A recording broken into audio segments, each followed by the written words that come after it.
नमस्कार दोस्तों, मैं विजय शर्मा। एक बार फिर से स्वागत है आपका अपने चैनल विजय शर्मा हिस्ट्री पर।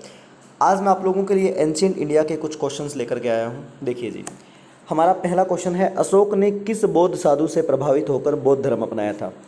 आप सबको पता है कि अशोक ने 261 में कलिंग पे अटैक किया था और कलिंग अटैक के बाद अशोक का हृदय परिवर्तन हुआ था और इस हृदय परिवर्तन का कारण बने थे एक बौद्ध भिक्षु जिनका नाम था उपगुप्त। उपगुप्त ने आकर के उनको बौद्ध धर्म की शिक्षा दी और फिर अशोक ने अपनी युद्ध नीति का त्याग करके धम्म नीति अपनाई थी और धम्म का मतलब होता है प्रचार। तो इसका आंसर आएगा क्या? उपगुप्त। अगला क्वेश्चन है, मौर्य काल के दौरान शिक्षा का सबसे प्रसिद्ध केंद्र निम्नलिखित में से कौन सा था। देखो, मौर्य काल के दौरान शिक्षा का सबसे प्रसिद्ध केंद्र तक्षशिला आएगा, क्योंकि नालंदा तो उस समय बना नहीं, वल्लभी और उज्जैन शिक्षा के केंद्र नहीं थे, ये इतने फेमस नहीं थे। सबसे फेमस जो है वो तक्षशिला, और तक्षशिला जो है गांधार में थी। उसके बाद अगला क्वेश्चन है हमारा, अशोक के शिलालेख किस लिपि में खुदे हुए हैं। अशोक के जो शिलालेख हैं यानी कि रॉक एडिक्ट, अशोक के रॉक एडिक्ट जो हैं वो किस लिपि में है। देखो जी, अशोक के शिलालेख या तो मिलेंगे आपको खरोष्ठी में, या मिलेंगे आपको ब्राह्मी में, या मिलेंगे आपको अरमाइक में, और या मिलेंगे यूनानी में। तो यूनानी, खरोष्ठी, ब्राह्मी और अरमाइक, इसमें एक ही ऑप्शन दे रखा है ब्राह्मी, तो ब्राह्मी आएगा। बाकी जो ऑप्शन में दे रखे हैं मगधी, पाली, देवनागरी, इनमें नहीं मिलेंगे, तो ब्राह्मी में मिलेंगे। ठीक है। अगला क्वेश्चन है, निम्नलिखित में किसने और कब पहली बार अशोक के शिलालेखों को स्पष्ट किया था। सुनिए मेरी बात। अशोक के शिलालेखों की खोज 1750 में हो चुकी थी, 1750 में, लेकिन पढ़े गए थे 1837 में। जेम्स प्रिंसेप ने इनको पढ़ा था, जेम्स प्रिंसेप। इसका आंसर आएगा डी। अगला क्वेश्चन है हमारा, मौर्य वंश का आखिरी शासक कौन था। तो देखिए, मौर्य वंश में वैसे तो 3 शासक फेमस हुए हैं, चंद्रगुप्त मौर्य। मौर्य वंश में 3 शासक फेमस हुए हैं, चंद्रगुप्त मौर्य, बिंदुसार, अशोक। लेकिन अशोक के मरने के बाद इनका पतन हो गया था, किसी राजा का नाम पॉपुलर हुआ नहीं। फिर भी अगर आखिरी शासक के तौर पे देखें तो बृहदर्थ जो है वो 185 BC में आखिरी शासक की डेथ हो गई थी। तो मौर्य वंश का आखिरी शासक होगा बृहदर्थ, पहला शासक चंद्रगुप्त मौर्य। अगला क्वेश्चन है, मिलिंद पाहो क्या है। मिलिंद पाहो जो है ये एक बौद्ध पाठ है, बौद्ध स्थल या बुद्ध का नाम या फिर बौद्ध कला का नाम नहीं है, बौद्ध पाठ का नाम है। ठीक है। अगला क्वेश्चन है, चरक किसके राज चिकित्सक थे। चरक जो है इन्होंने एक बुक लिखी थी, चरक संहिता। चरक ने लिखी थी चरक संहिता और ये चिकित्सा पे आधारित थी। और चरक जो है कनिष्क के दरबार में थे। कनिष्क कुषाण वंश का राजा था, कुषाण वंश का राजा। इसका आंसर आएगा डी। अगला क्वेश्चन है, बौद्ध धर्म का संरक्षक कुषाण शासक कौन था। मतलब इनमें से कौन सा ऐसा था जो बौद्ध धर्म अपना चुका था और कुषाण वंश का था। देखो, कौटिल्य ने बौद्ध धर्म अपनाया नहीं, अशोक ने अपनाया लेकिन ये मौर्य वंश का था, विक्रमादित्य ने नहीं अपनाया, कनिष्क ने अपनाया और ये कुषाण वंश का शासक था। इसका आंसर आएगा डी। कनिष्क ने बौद्ध धर्म की चौथी महासभा करवाई थी 72 AD में, और ये महासभा कुंडलवन कश्मीर में हुई थी। इसका अध्यक्ष था वसुमित्र। अगले क्वेश्चन की तरफ चलते हैं हम। निम्नलिखित में जोड़े बनाइए जी। देखिए, जो विक्रम संवत है, विक्रम संवत ये बना था 58 में, शक संवत है 78 में। अब इसके हिसाब से हम लोग देख लेते हैं जी। और कलपूर्वी संवत जो है ये 248 में और गुप्त संवत 320 में। अब देखो, इसमें जो बी ऑप्शन दे रखा ना, बी ऑप्शन में एक मिस्टेक दे रखी है कि बी के सामने, शक संवत के सामने 4 आएगा। यहाँ पर 3 2 बार दे रखा है। ठीक है, तो बी के सामने 4 आएगा और इसका आंसर बनेगा इस हिसाब से बी, यानी कि विक्रम संवत सामने है 58, कलपुरी 248, शक संवत 78 और गुप्त संवत 320। ठीक है।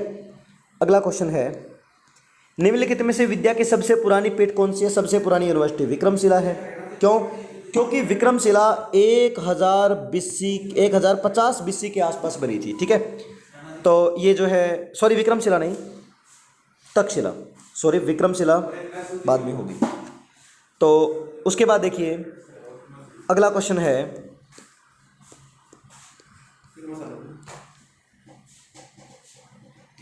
मेहरौली में जंग रहित लौह स्तंभ किसने स्थापित करवाया था? मेहरौली में जो आयरन पिलर है ना, आयरन पिलर जो दे रखा है मेहरौली में, जो कि कुतुब मीनार के कॉम्प्लेक्स में, ये गुप्त काल के दौरान बन चुका था। ठीक है, गुप्त काल के दौरान बना था ये, और ये आज तक इसमें जंग नहीं लगा है। ठीक है, कुतुब मीनार के पास है ये। अगला क्वेश्चन है, गुप्त राजा जिसने विक्रमादित्य की पदवी धारण की थी, ये सबको पता है, चंद्रगुप्त द्वितीय, जिसका समय था 380 से लेकर 413 तक।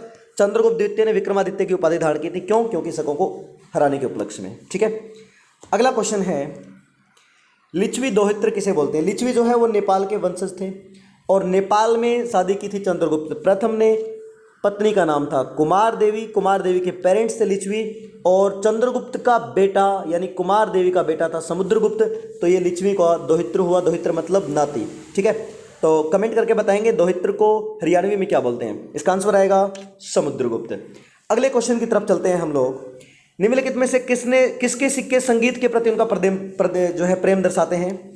ये सिक्के आप लोगों को मिलेंगे समुद्रगुप्त के, क्योंकि समुद्रगुप्त के सिक्कों पे उसको वीणा बजाते हुए दर्शाया गया है, तो इसका मतलब गुप्त काल के सिक्के। ठीक है, अगला क्वेश्चन है, निम्नलिखित में से किसको अपनी विजयों के कारण भारत का नेपोलियन कहा जाता है? ये बात सबको पता है। एक इतिहासकार V.A. स्मिथ ने ये बहुत बड़ी विडंबना की थी समुद्रगुप्त के बारे में।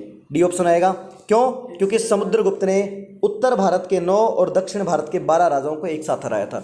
ऐसा ही काम किसी ज़माने में 1804 से 1814 तक रहे किंग ऑफ फ्रांस नेपोलियन ने किया था। अगला क्वेश्चन है, गुप्त काल में किस धातु के सर्वाधिक सिक्के जारी किए गए? देखो वैसे तो गुप्त काल में शुरू तो हुए थे चांदी के सिक्के, ठीक है, और सबसे ज़्यादा छपे थे सोने के सिक्के। अगला क्वेश्चन है, गुप्त काल के दौरान सोने के सिक्कों को निम्न में से किस नाम से पुकारा जाता था? सोने के सिक्कों को दिनार के नाम से पुकारा जाता था। रूपक जो है वो चांदी के थे, रूपक चांदी के थे, और सोने के सिक्कों को दिनार कहा जाता था।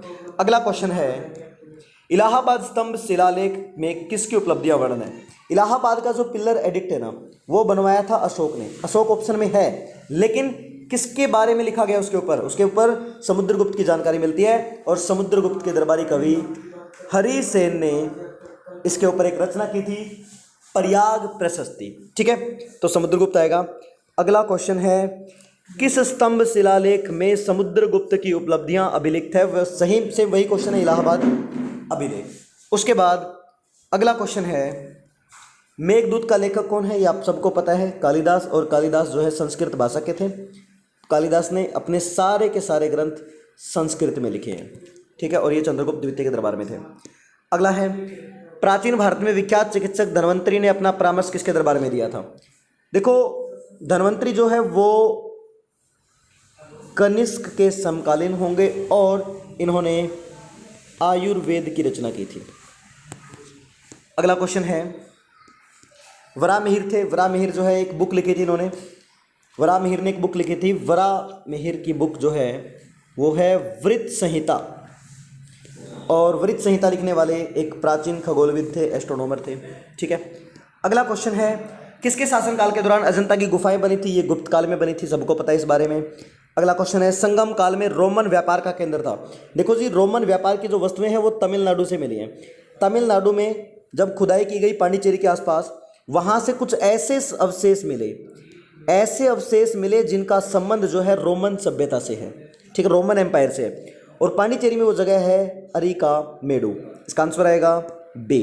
अगला क्वेश्चन है, चोल वंश भारत के किस भाग में था? ये बात सबको पता है जी, दक्षिणी भाग में था, सुदूर पॉइंट पे था। तो आज की वीडियो में हम इतना ही करेंगे। अगली वीडियो में मैं लेकर के लौटूंगा एंशिएंट इंडिया के अगले क्वेश्चन। यहाँ तक मैंने आपका गुप्त काल, मौर्य काल जो है फिनिश करवा दिया है इसमें। तो तब तक के लिए bye bye, thank you very much.